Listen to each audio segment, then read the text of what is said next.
Ask your rheumatologist for Rinvoq. And take back what's yours. Learn how AbbVie could help you save. Febreze. Hi, I keep my home fresh with Febreze Fade to Fight Plug. And I use this.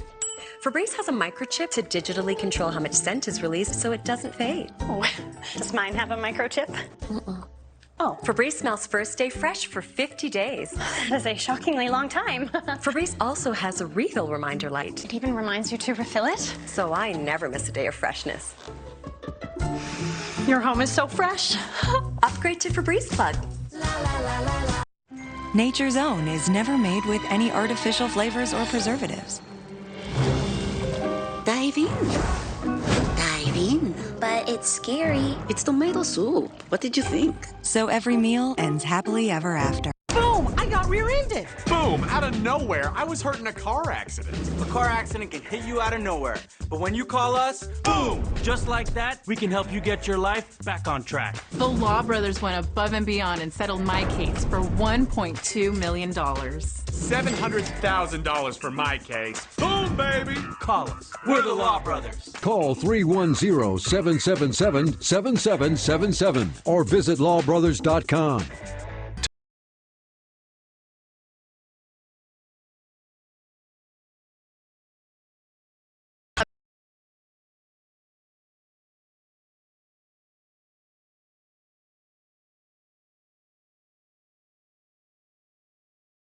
The Orange County Board of Supervisors are meeting right now to discuss which flags are allowed to be flown outside county offices. The controversial flag in question, the LGBTQ pride flag. KTLA 5's Lauren Lister is outside the meeting and joins us now from Santa Ana with details. Lauren?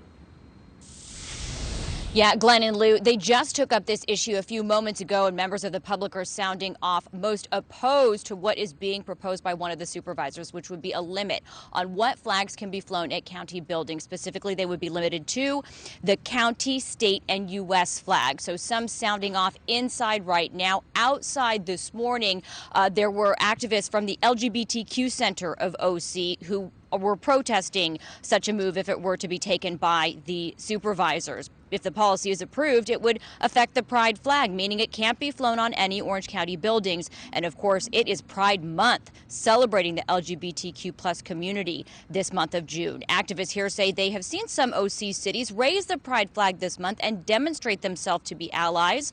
For context, on the other side of the issue in Huntington Beach in February, that city council passed an item mandating only government and military flags be flown on city property there. Here's why LGBTQ Center of OC activists tell me they feel it's important to oppose this potential Orange County policy today and for the pride flag to be able to be flown.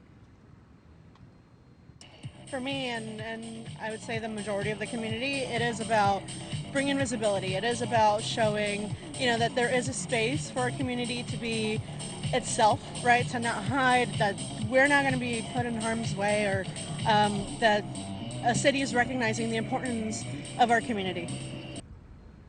And for context, in LA County, June 1st, we saw the Progress Pride flag raised over the LA County Supervisors headquarters there, the Kenneth Hahn Hall of Administration, and what supervisors there called a historic first, marking the first time a pride flag is flown over a county building in LA. In March, they unanimously passed a motion to fly this flag during Pride Month and explore how it can be flown over all county facilities for future Pride months, touted as a symbolic act of acceptance for all queer county residents. Back out here live in Orange County at the supervisors meeting, I want to point out that outside here, someone or multiple people had placed an American flag and one that reads "An Appeal to Heaven," appearing also to be part of this flag debate. Inside the meeting, also two supervisors, Foley and Sarmiento, have pride flags displayed on their desk. Now, it is Supervisor Andrew Joe who proposed this policy that would limit what flags can be flown on Orange County buildings. He has not spoken yet. There isn't a lot of detail on this policy or what's behind it. I reached out to his office for a statement and some clarity. Haven't heard back yet. We are monitoring this meeting closely and should have some of what's going on inside for you in the next hour. For now, that's the latest live here in Santa Ana. I'm Lauren Lister, and I'll send it back to you. Lauren, thank you. Turning now to developing news from the entertainment industry. More than a month after writers went on strike, Hollywood's actors are prepared to join the picket line next. SAG-AFTRA members voted just last night to authorize a strike. Their contract with the Alliance of Motion Pictures and Television Producers expires at the end of this month. Now, the union represents more than 16,000 actors, journalists, stunt performers, and hosts. Similar to writers, members are demanding fair pay from streaming platforms, studios, and production companies. If an agreement is not reached, this would be the first actors' walkout in 23 years.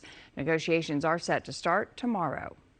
Meantime, striking WGA members could gain extra support today. LA County Board of Supervisors, they are expected to formally back more than 11,000 union writers seeking better pay and working conditions.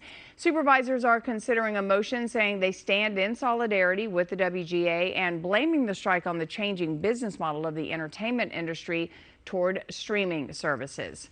Talks between the sides are currently stalled, and if the motion is approved, the board will urge the AMPTP to return to the bargaining table. The Cal State University system could be raising tuition to offset a huge budget gap. A proposal to shore up the gap of about $1.5 billion looks at raising undergrad tuition by nearly $300 per student.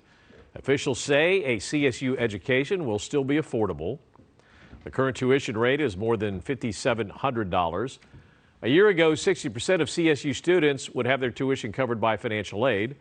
There are also Pell Grants and federal money awarded to students who have dire financial needs. And starting July 1st, LA Metro is planning to make it easier and more affordable for riders on bus and rail.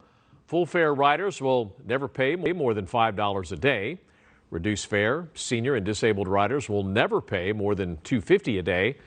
And that is the same amount for students K through 12 as well as college and vocational students.